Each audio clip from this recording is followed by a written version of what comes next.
आज बनवूया गणपती बाप्पाच्या खिरापतीसाठी लागणारी वाटली डाळ. तर ही डाळ गणपती विसर्जनाच्या दिवशी बरेच लोक करतात.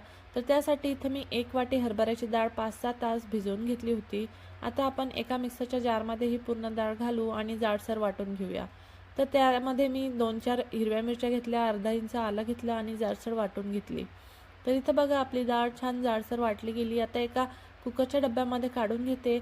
आता आपण कुकरमध्ये ठेवून 3 शिट्ट्या काढून घेऊया. त्यामुळे ही डाळ छान शिजते आणि नंतर जास्त परतायचं काम पडत नाही. तर इथं बघा आपली डाळ छान शिजली आहे, मोकळी पण मस्त झाली आहे. तर आता आपण फोडणी द्यायला घेऊया. त्यासाठी एक जाडबुडाची कढई घेतली, त्याच्यामध्ये 4-5 चमचे तेल घातलं. याच्यामध्ये तेल जास्त टाकायचं.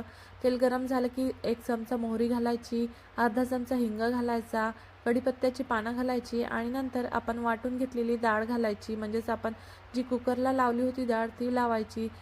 कुकरला लावल्यामुळे इथं जास्त परतायचं काम पडत नाही, कारण त्याच्यामधलं पाणी पूर्ण आटून गेलेलं असतं आणि म्हणून ही डाळ छान मोकळी मोकळी होते.